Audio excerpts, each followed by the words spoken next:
5:15, we'll call the meeting order. Roll call been taken. Yep. Please stand for pledge of allegiance. Pledge allegiance to the flag of the United States of America and to the republic for which it stands, One nation, under God, indivisible, with liberty and justice for all.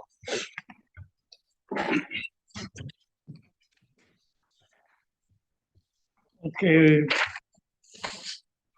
Public input. Seeing none. You gotta adopt the agenda first, though.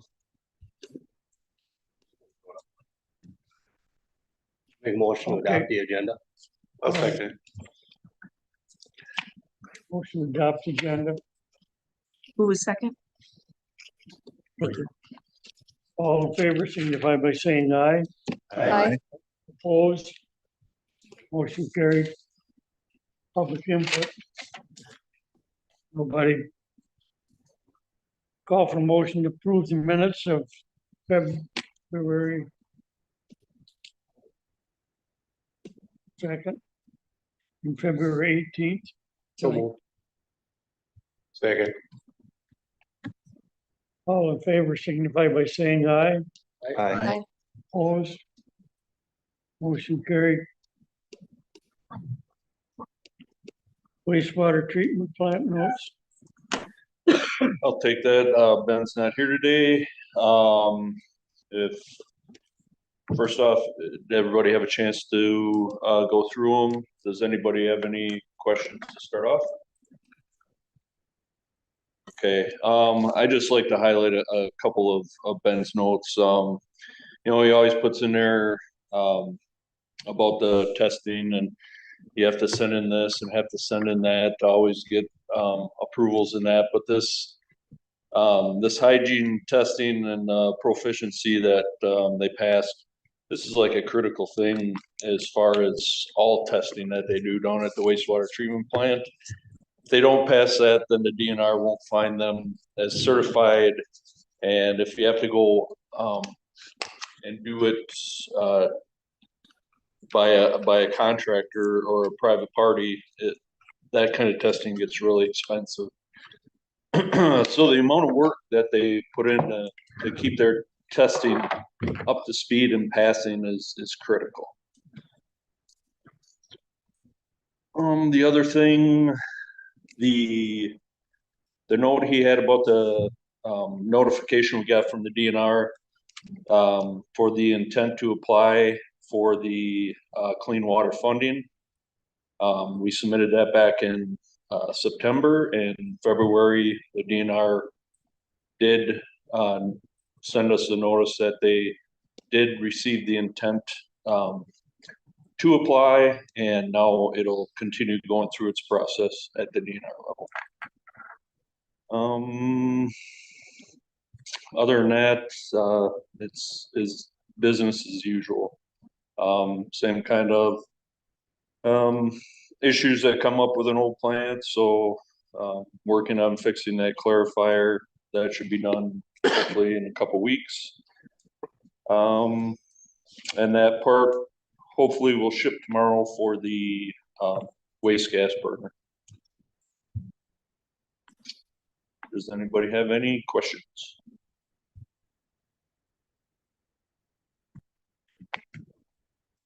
All right, the next thing I see is discussion of bike lanes, Mill Street and Beacon Ave. So in 2027, we're slated to do the utility work on Mill and Beacon. And in 28, we will be in conjunction with Outagamie County to reconstruct a portion of that, and then up to High Street, and High Street out to 15 will be not a total reconstruction. That'll be more left up to the county as far as it sounds like it'll be a pulverized and paved, because we have no utilities. Everything that we have in that section are actually PVC or more current, so we don't need to do a lot of underground work in that area. So for that section from High to 15, that's pretty much all Outagamie County, and they cover that cost for that repave. in the reconstruction area, that'll lead to, a little more design because, dealing with elevations and up-to-date ADA compliancy and things of that nature. So when we met for the first time, being that this will be slated for 2028, what came up in conversation is their plan that they brought forward for bike and pedestrian trail systems that they kind of came up with in 24.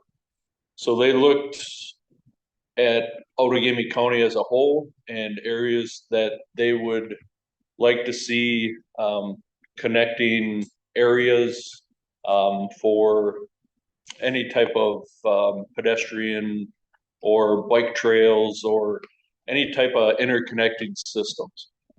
So they pretty much laid out a map, put things down and are trying to work off of it. Whether it all holds together is yet to be seen.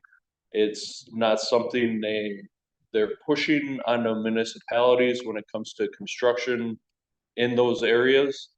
But as part of a plan, they like to offer it to the municipalities as an option during a reconstruction to have like this was identified as an area that would be a good area for a bike lane. With that said, when we sit down and we started the first initial conversations on this, knowing that we're sticking with the footprint that is already there, being we're not getting any wider, we're not adding an additional sidewalk or anything like that, that in order to make this happen, you would end up losing the parking on the east side of Mill Street in order to make that happen, and the south side of Beacon. So with that being said, I kind of looked into mid-block addresses that, because mid-blocks would be the ones that would be affected the most. And in that section, there is 8 mid-block properties on Beacon Street. So I figured both sides, because even if they're on one side or the other, they still might utilize that parking on the street. And there is 13 mid-block addresses on Mill. All the corner lots, you know, have that kind of access if they want to park on the street that they can park on the side streets. In order for us to look into this further as an option, they said, why don't you bring it to your board, see if there's any buy-in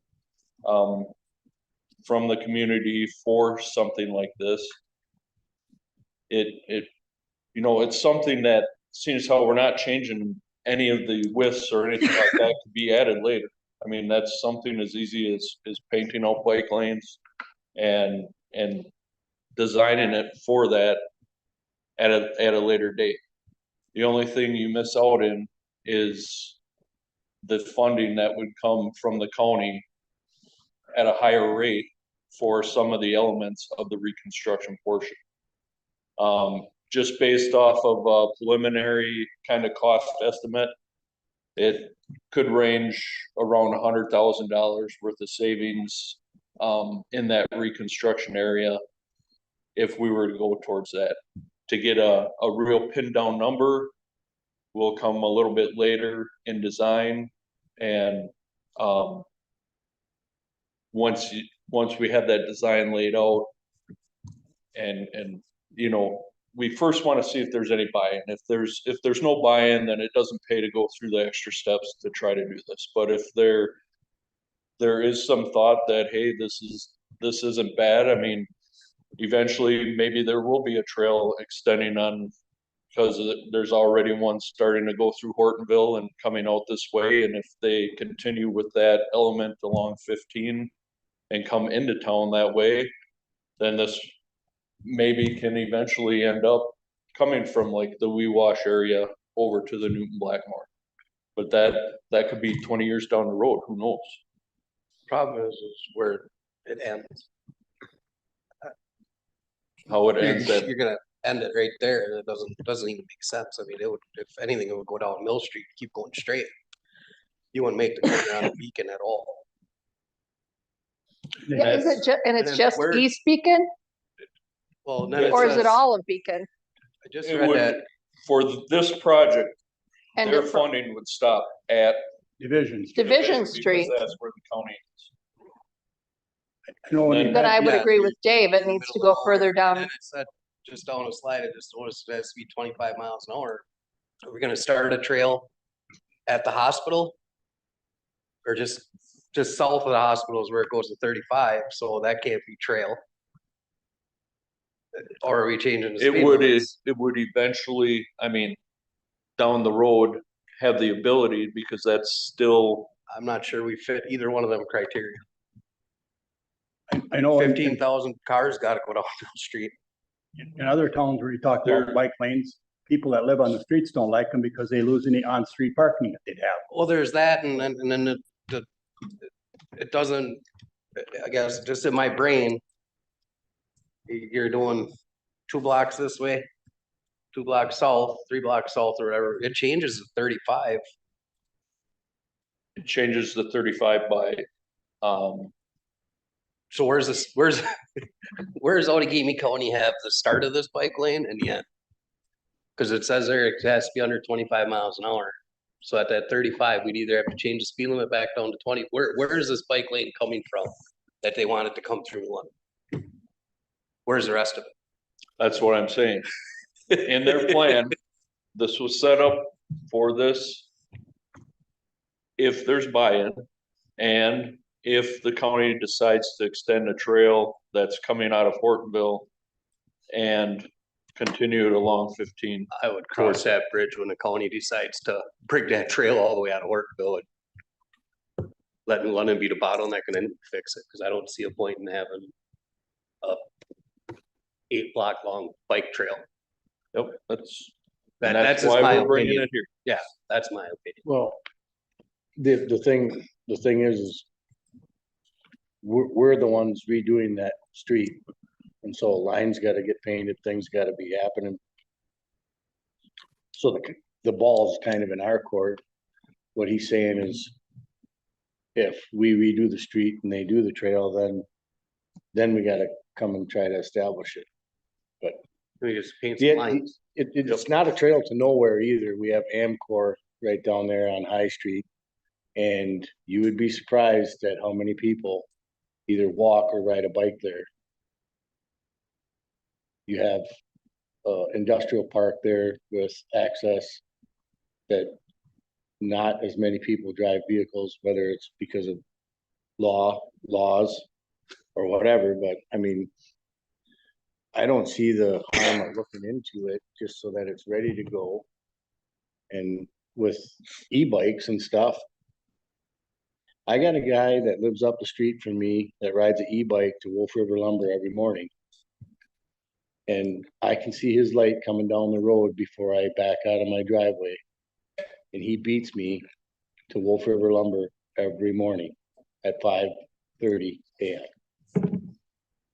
You're gonna see e-bikes, people that might work at piping services in Hortonville.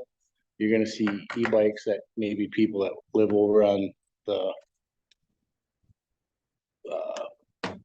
side of Hortonville towards where the cemetery is, riding to Amcor to go to work at some point, but I don't see the harm in if they're redoing Mill Street in 2028 anyway, to look into these bike lanes, because we know we've had consultants and economic development meetings.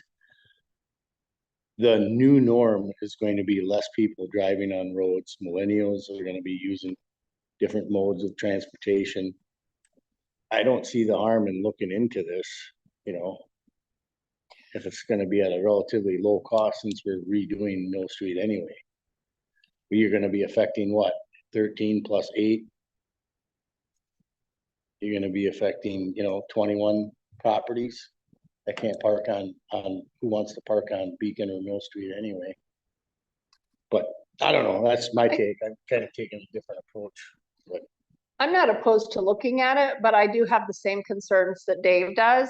And I don't understand why Beacon would be included. It would make more sense to make it go all the way down Mill and around. That's a truck route.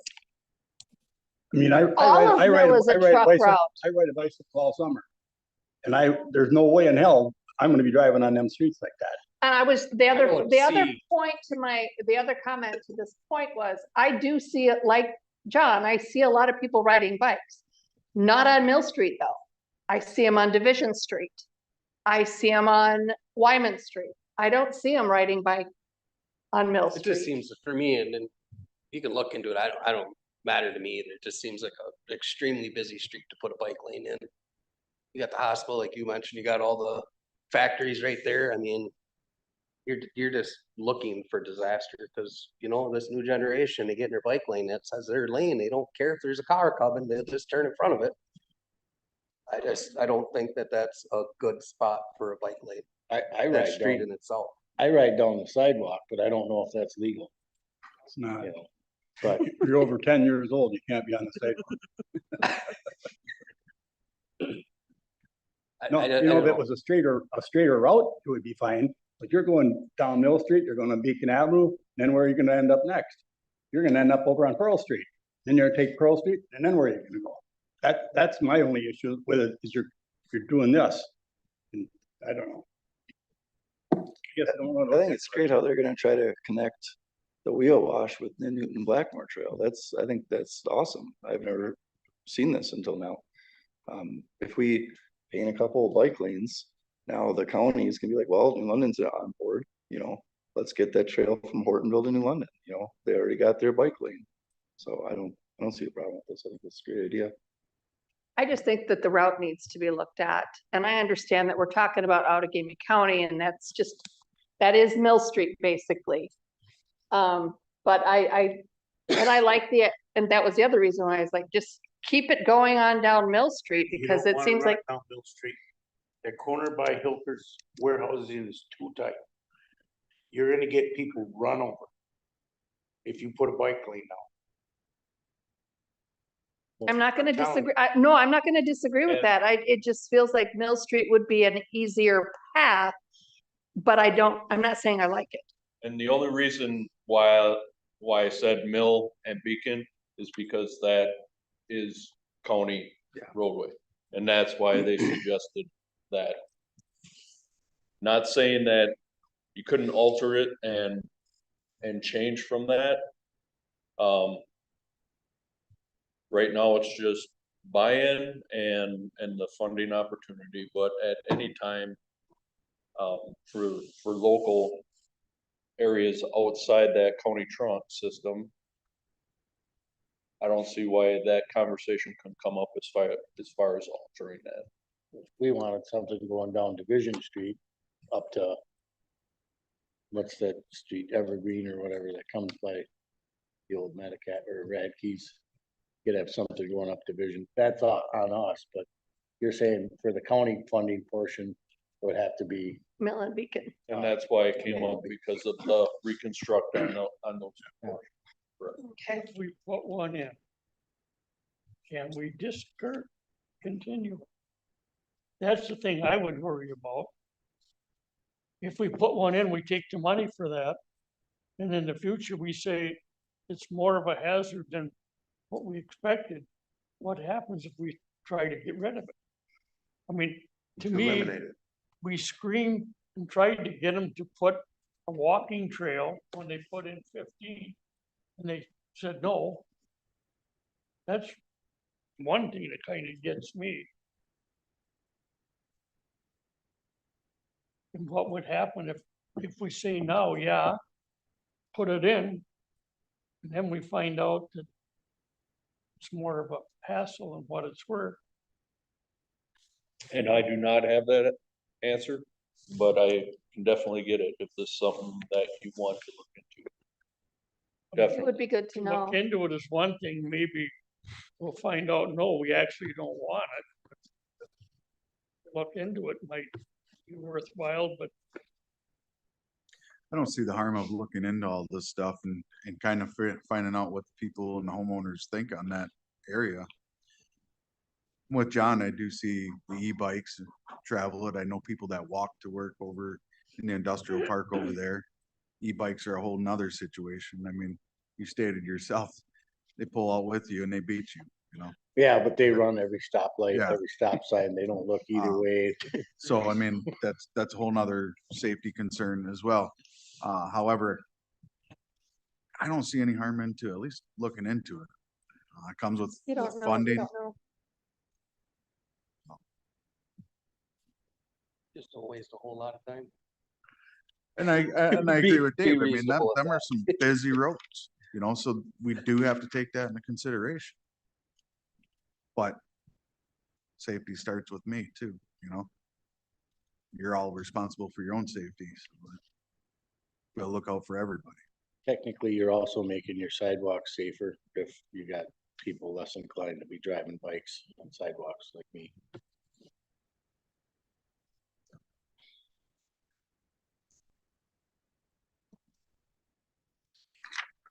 Robert, can you just go over the funding aspects of it again? What it means if we do a multimodal scenario with the funding? So this doesn't mean that they'll cover the curb and gutter at this 75-25. It doesn't mean they'll cover the landscaping at 75-25.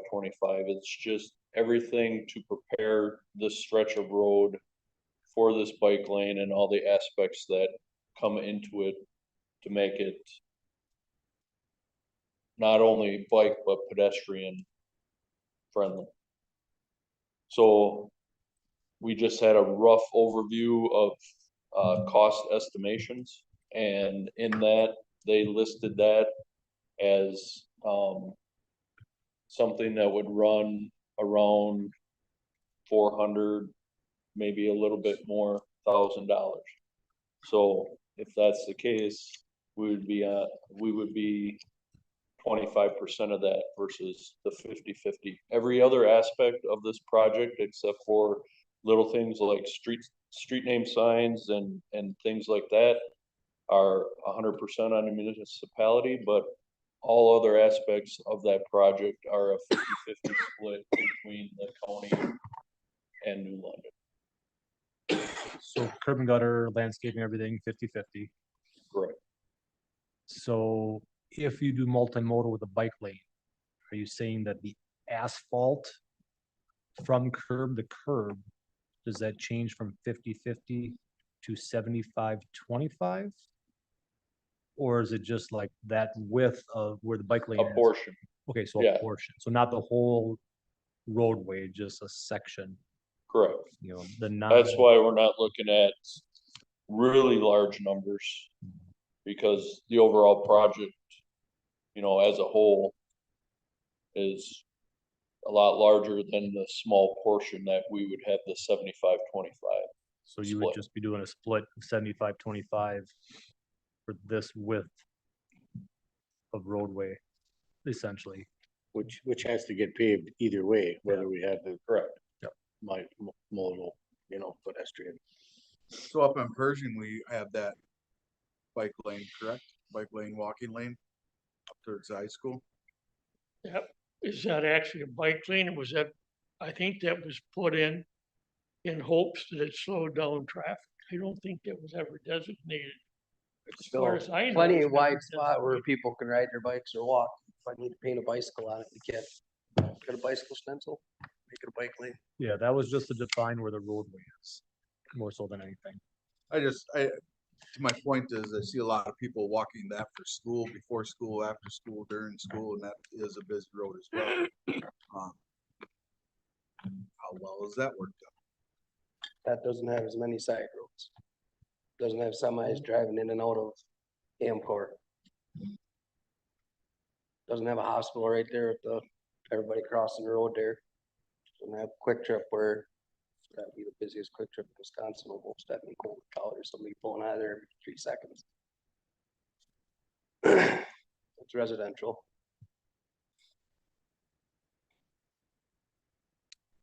And to the question before, like Robert had in here, the average daily traffic count needs to be under 15,000 per vehicle, or for the roadway per day. Here's the DOT traffic count right in front of the hospital. You're about 4,600, so you're definitely below the 15,000 threshold. I think it starts somewhere out by 15, around the 8,000-ish, and then by there it's, was it 56. 5,600?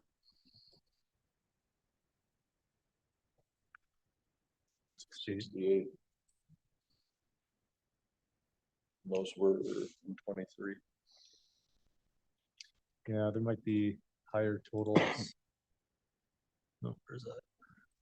I'd be interested to really find out what the constituents that use bikes and travel around in that area, what their thoughts are. You know, like Mr. Piso, I know you're out there riding and stuff. Is that something that you'd be interested in? Not on that street. I ride all around on the side streets. I come down Division because it's got, and if you drive on Division up, say from Beacon Avenue going south, the lane is wide, it's plenty wide to ride on the bike. When I'm riding on there, cars come by, usually the cars will move over. I mean, there's plenty of room. I mean, I'm over next to the curb, but they still move over for you to by. That road is fine. But if you start getting down there on Beacon Avenue and stuff, I think you're gonna have a real problem. I would never go down there. I go across in different ways.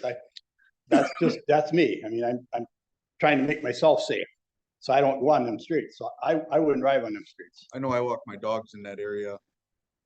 And I don't even like crossing the street over there. No. I just don't feel like the road is safe there. That's my feelings. According to this, Division has about half the traffic count as Mill Street. Yeah, Just for right. the number of cars. Does both sided Division have the white parking line? Yep. Yeah, which I see a lot of people that are riding bikes that are in that, and then, But the road is like, what, Yeah. 3 feet narrower yeah, from, right there by Roger Strand Rivers, it narrows down, what's this? Douglas. From Douglas south, the street's wider. It narrows, I think it's 2 feet that it narrows down. Yeah. Because when there's cars parked on Division, if you would park 2 cars on each side, which you could do, you're close. I mean, if you have 2 cars parked on each side, legally parked, and you're driving down that road, that's as close as you want to be, because you're out past that line. That line that runs along parallel with the road, that looks like it'd be a parking area or a bike lane, your car is out past that when you go north of Douglas Street, because the street's narrower. Can you park on both sides of Division Street? I didn't, You can park on both sides of Division. Chad, are you familiar? I mean, you were in during that construction. Was that designed for biking, or did that serve another purpose? It's just a Just designated to define the the, travel lane. okay.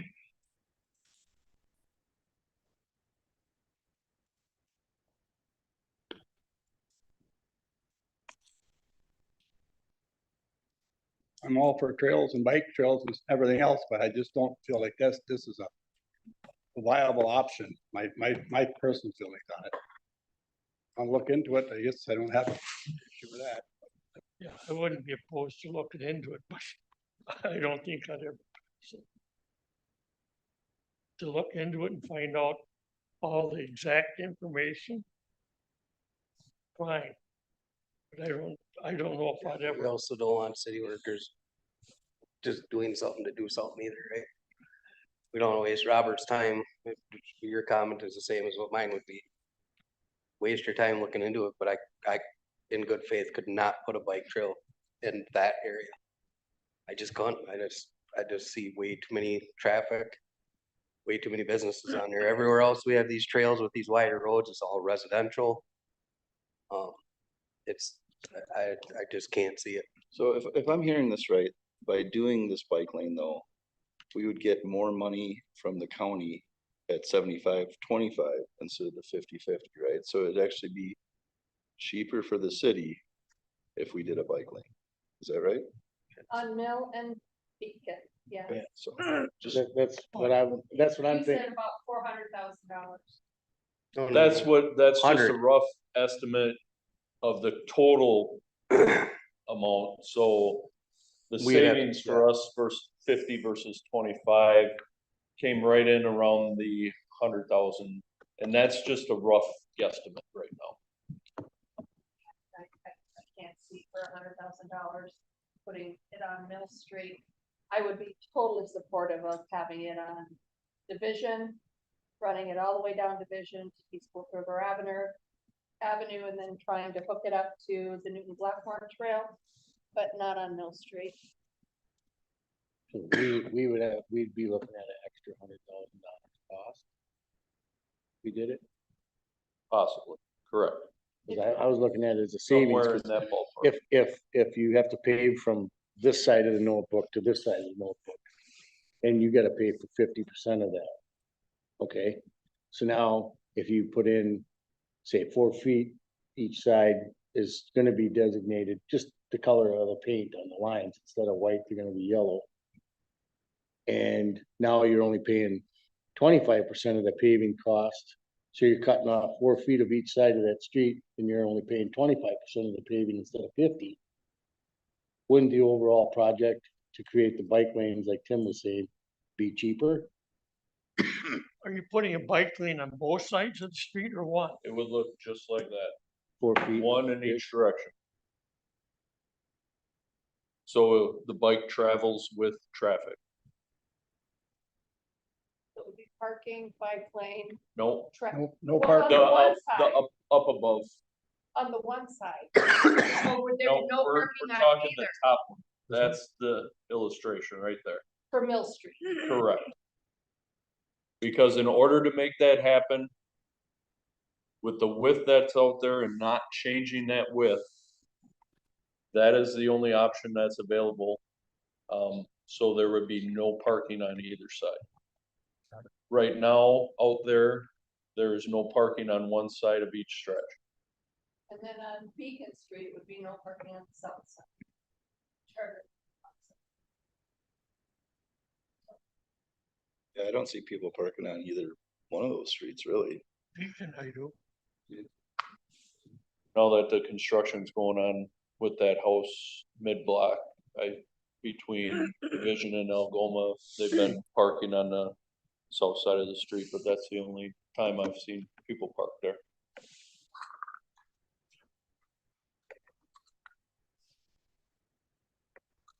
There's people that park on Mill Street too, isn't there? On occasion, not often. It's hard to tell right now, because there's no parking from 3 to 6, so. But there's plenty of times when I go to work, there's cars There's parked there. one house that habitually parks on that street, And Mill Street periodic, there's a car Right. park. pretty much right in that area. That house right there. We Yeah, you walk that every day and there's not steady, but there is a car park sometimes on there. Not a lot. And I don't know if that changes a lot on the weekends. Where they park on there more. I think more on. I would say, yeah. I don't think so. Yeah, More and more one I think house. about it, David, and I'm looking at the stuff and think about my travels and commutes and stuff and cars turning and trying to go around cars and I'm with you as far as that just being way too narrow to put a pedestrian out there in that roadway. I mean, at the cost of trying to save a couple bucks. I like the idea of the trails and I'm all for the trails and stuff, but What I like is that we can paint it if it makes sense, yeah, right? We have the width, you know, we can. As a municipality, we can move that and paint it at some point if we need to, if that's Yeah. gonna be the connector. I don't. And hopefully we could actually come up with something that makes more sense of how to connect these two trails that we wanna connect, you know? Cause I don't think this is it. I don't think it's not Mill Street. I mean, there's gotta be a way to go down more, and if it's a bike trail, who cares if you make it a mile longer? You know what I mean? We can go down some other streets to try to get over to this side. I mean, regardless, we gotta send them over one of these two bridges, but you know, I think we can map out a better situation with some paint and some stencils to make a bike path if it's to connect the two trails. Yeah, get them over I- to I'd agree. Division, get them over to Division, take them all the way down to Wolf River Avenue. Oh, we don't have to discuss that now. We got years. But no, I mean, no, like, we do have your, that That, is, that's not the right spot. yeah. It's just And that's why we're having this discussion, because of the reconstruction not. Mhm. with Outagamie County, and that's why, although that little portion, you know, it seems like you kind of dead end here and you dead end there, and you just have this little portion, but it all has to do with the construction project. Mhm. It got us thinking about the people that have to walk or ride a bike to work, so. I agree, No. Dave, we can paint lines, we got a nice painting machine. We can do that in-house. I'd agree. For a difference of 100,000. Not like that. And that's just a preliminary number. I'm sure it'll be less. So as a whole, my direction would be, Forget it. I have to compliment everybody on the discussion, though. That was pretty good discussion all around. All right, moving on. The next is consider Amro sludge agreement. okay, like I said in my memo, this is pretty much word for word for the agreement that we've had with them for years. They do average that around 20,000 gallons per day or less. Their average over the last 3 years has been right around 700,000 gallons on average that they bring to us annually. We went up that 1/10 of a cent in the charge,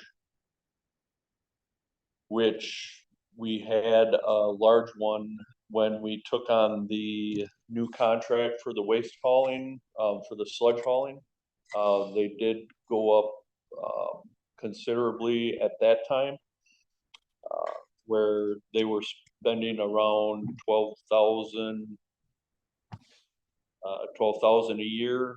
That went to an average of around 20,000 a year for this agreement. And we wanted to make this one instead of doing this on an annual basis, knowing that where we sit with the upgrade right now, knowing that we can pretty much take their sludge without interruption, having the old plant run. We decided to go through December 31st of 2029. That still gives us flexibility as far as end product for the new upgrades and negotiation at that point. During this whole upgrade conversation, their sludge has been analyzed and how it'll work with the upgrade. So this is something that doesn't have to end at that point, but it'd be nice to lock something in for several years versus the year to year. And it gives us the flexibility if we start seeing any increases in hauling sludge, that we can increase this on an annual basis as well, just like we have in the past. Does anybody have any questions on the agreement? And Robert, this would be an opportunity, depending on how the project planning and stuff goes with any type of drying facility, this could be one of the opportunities to be somewhat of a regional acceptance site for municipalities like this sludge to be put into that dryer system potentially as an option. Correct. Yes, and when they're kind of looking into it, just briefly, because we're still a long way in the design process, but actually having an access point for a sludge product like this, where it wouldn't have to go through the entire system in order to make it to that, dewatering process and the drying process. So all of that's being looked at during the upgrade. Nice. So do we need a motion to bring this to council? I'll make that motion. Second. Motion made and seconded to bring the Amro sludge agreement to council. All in favor, say any discussion? All in favor signify by saying aye. Aye. Opposed? Motion carried.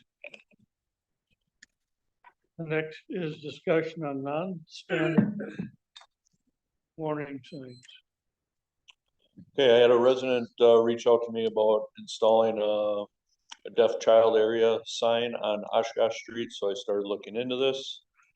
There wasn't really any guidance, any policy, anything that we had in writing, to put up a non-standard sign, and by non-standard sign, it is something that is not recognized by the MUTCD or, the Federal Highway Administration. Doesn't mean that these signs doesn't exist, and it doesn't mean that some communities still don't place these up. All it is they have never done enough study into these signs and if they function like they should. So with that being said, I reached out to some other communities. A lot of them made a policy to not put those up, being that they are not recognized. And I didn't get to the, I kind of like in the middle of this whole discussion with them because I was curious to see if it was because they're afraid of liability or if they're just sticking to the MUTCD and stick to those standards. Because if you look through the newest version of the MUTCD, there's 1,100 and some pages of it that define everything for signage, for striping, for everything. To go outside of that, I don't know if they felt like it was a liability or not. I didn't get that answer. The ones that said they do allow it, they have an application that resident has to fill out. And they bring it in front of the board, similar to this. I don't know the size of it. They say they bring it to a committee. And then that committee makes the decision on if they will allow that sign to go up or not. And that would go for like the deaf child or an autistic child area, blind child area.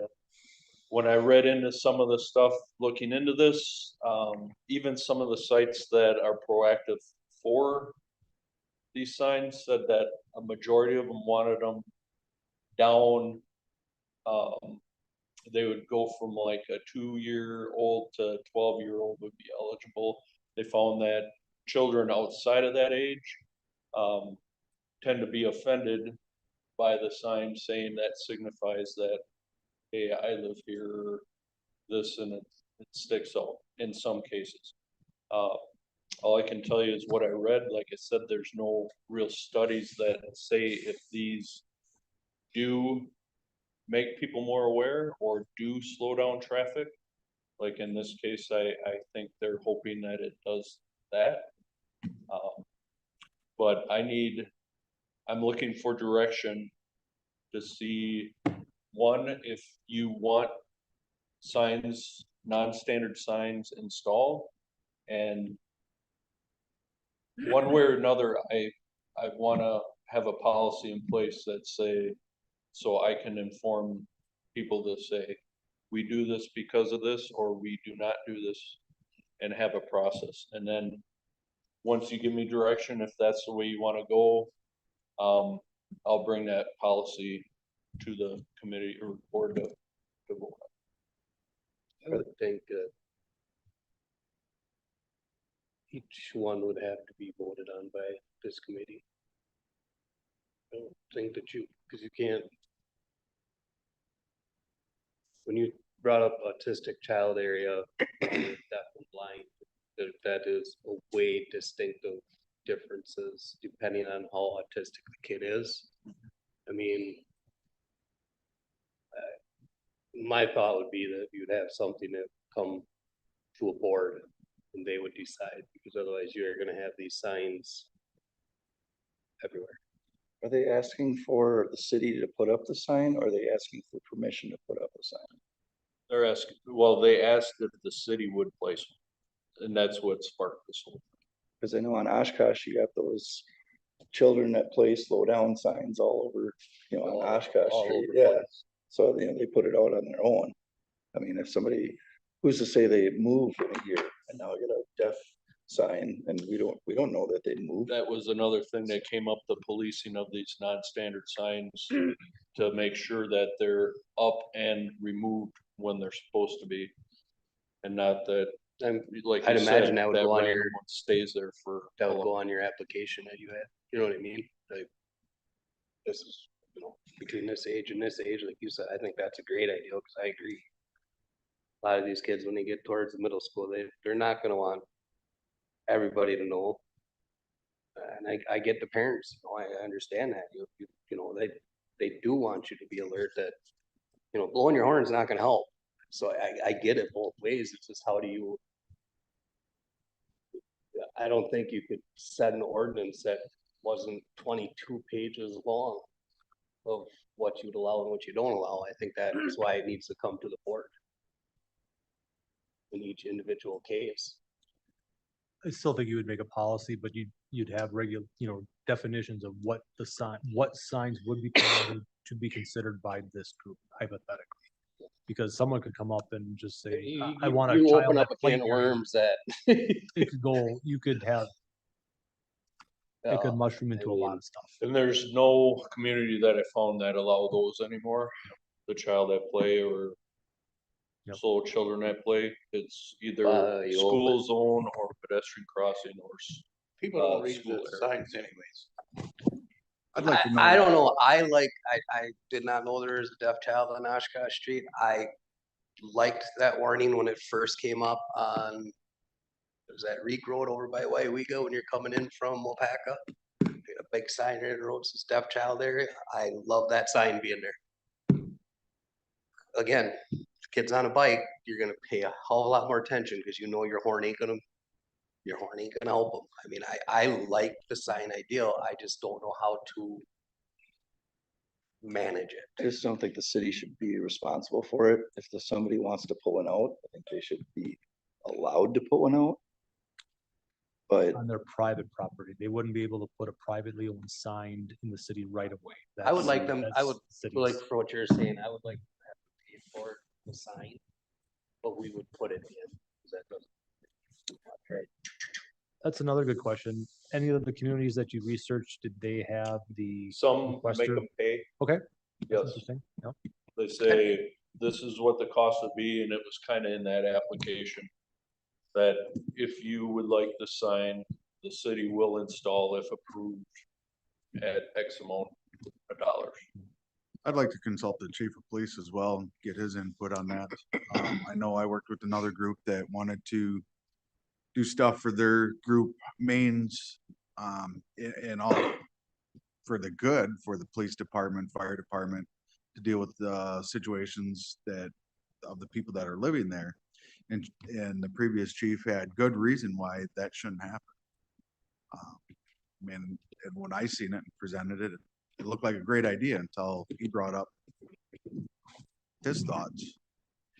I think at least we consult them and see what they're thinking. I don't hate the idea at all. In fact, I kind of really love it. I would like to know as well, although it does bring us into a much broader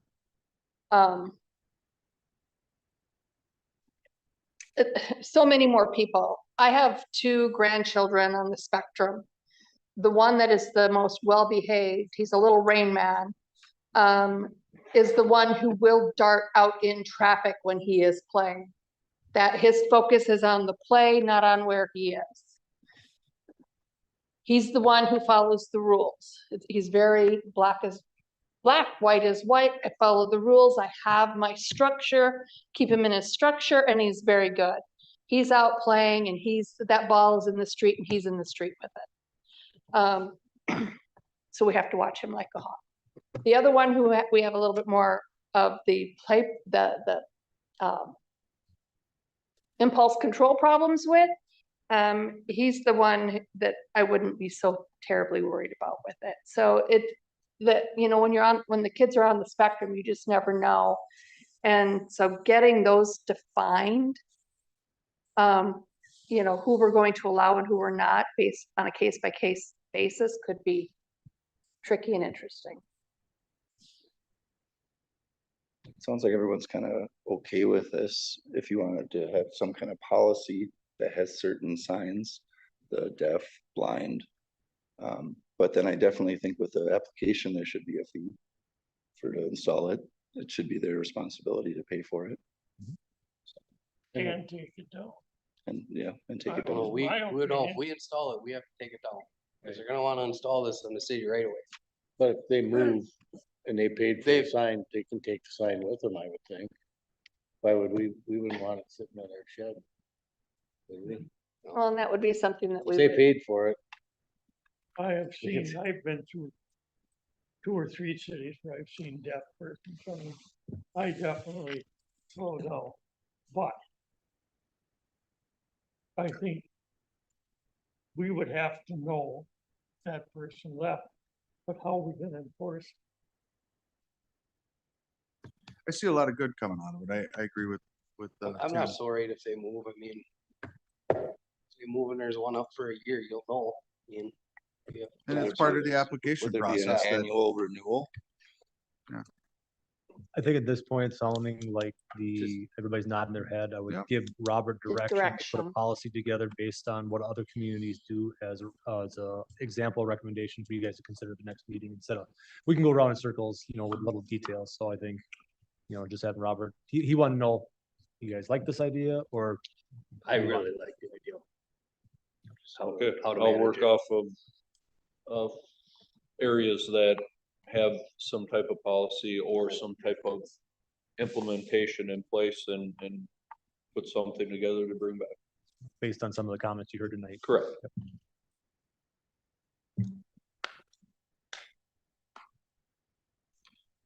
Next would be director's report. I remembered it. Yes, I did. 'Cause I had a couple late minute ones, that came in today or on Friday as well. One service anniversary, Lane Hannendale, wastewater operator 2, 5 years service, March 15th. Like I talked about, things are ramping up with the Mill Street work. We met and we have another meeting coming up, this month, towards the end of this month. You'll see some activity going on out there. They're gonna be doing some boring to see what's exactly underneath that street because their records and our records kind of indicate sections of what they did years and years ago, from as far back as the 50s to some of the stuff that was done in the 80s. So we want to find out exactly what's going on underneath there. So there'll be updates on that. I would expect probably every couple months or so as we move along. I'm completing a lot of the project spreadsheets, cost wise, where everything went, for Judy, finance director, to prepare her for audit, on my projects or things that I was in charge of. That way it's all laid out a little easier to go over. Also heard back for the North Street, LRIP. It sounds like, we're really close to reimbursement on that, so that'll be nice to get, that portion. I think it was around 48,000 out of the 55. What's nice is I can apply for the remainder and put it towards, another project, so it doesn't mean that, hey, we came in under and they just keep the rest. We have the opportunity to use it to its full amount. WISDOT and NEA will be hosting a meeting here in the council chambers on March 16th at 5:30 for the Highway 45 and 54 project this year. That's for the project that's starting out by Givens Road on 45 and going out to Church Road, including the roundabout out by D. And it also includes the 54 project that intersects with Shawano Street. These are both state projects, state-led and state-run. So we have some say in some of the things as far as, they reach out to the community for different input, and they want to hold this meeting to involve the community. But they have been, from what I've heard, reaching out to businesses, and the letter just came through as far as the right to proceed with a portion of the project. So some of the tree clearing that they have to do out by 45,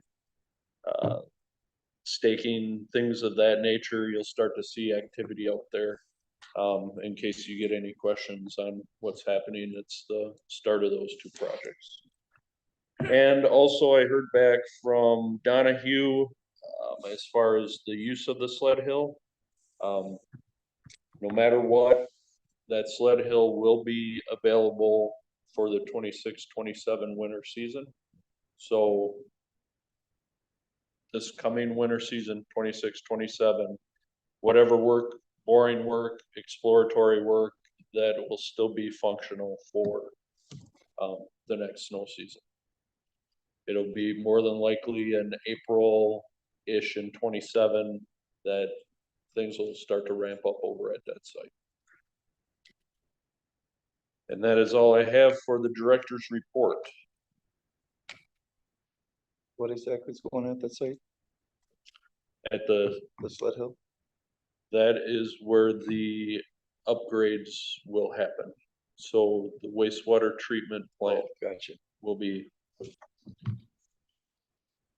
put in that location.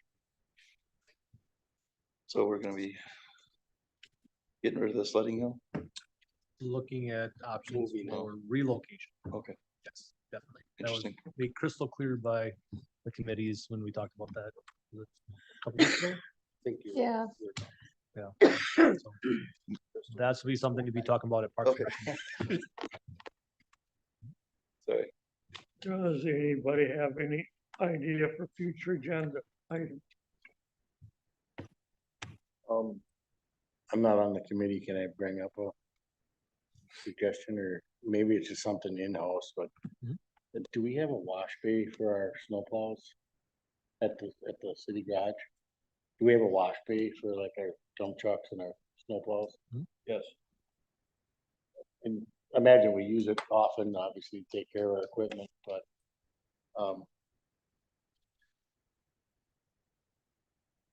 the county doesn't have one down there, and they got what, 7 or 8 trucks or something out of there.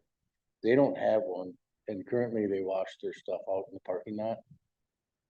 And we noticed this winter, the times when they did that, a lot of stuff came through the storm sewer and out into the river. And I know that they help us out a lot with sand and salt, and I'm just wondering if that conversation could happen between maybe in interdepartments or something, but you know, they don't wash their trucks that often, but maybe we could extend a neighborly hand and say, if you need to run a truck through the bay, here's the times you could do that. Just be a good neighbor to them. It's something it's a conversation I can have as far as, well, from start to finish. I mean, technically, when you're watching that, that's supposed to go into the treatment system versus the storm system, so. We'll start there and we'll work through that. Why build another wash bay 400 or 200 yards from one that's already existing? And if they wanna cut their salt price in half for us, then. Well, yeah, that's- and you know, I'm sure that they would even be willing to pay something, but I think it'd be a neighborly gesture to offer that. But yeah, I'll definitely initiate a conversation there and we'll see where it goes. Doesn't necessarily need to be on the agenda, but something I talking with county board members, a couple of them, and we're something we look into.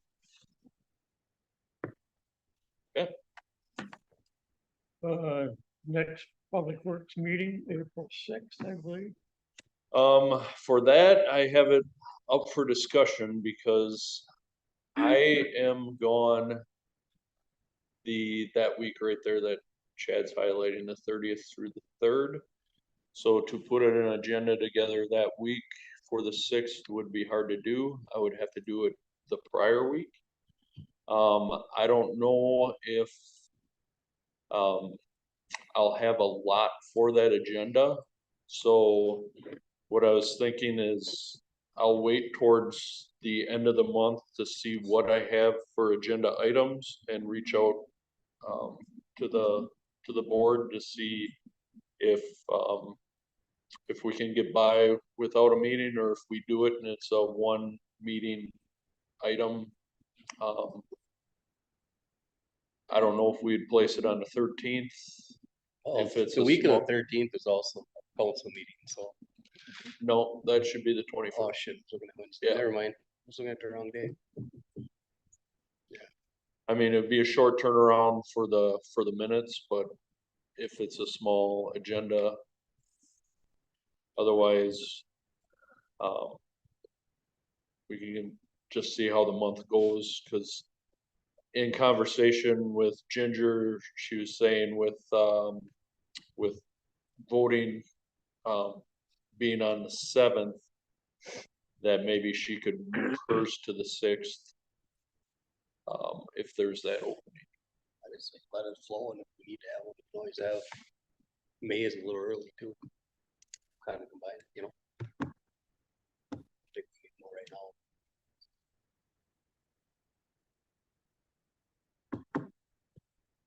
So I can see what I have for agenda items and then send out a.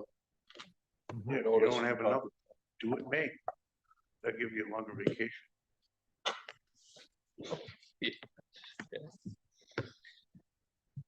All right, I'll be in contact and let you know. If there's nothing else. Motion to adjourn. I'll second it. Motion made second, turn all fair, say aye. Aye. Everyone, strong, say no.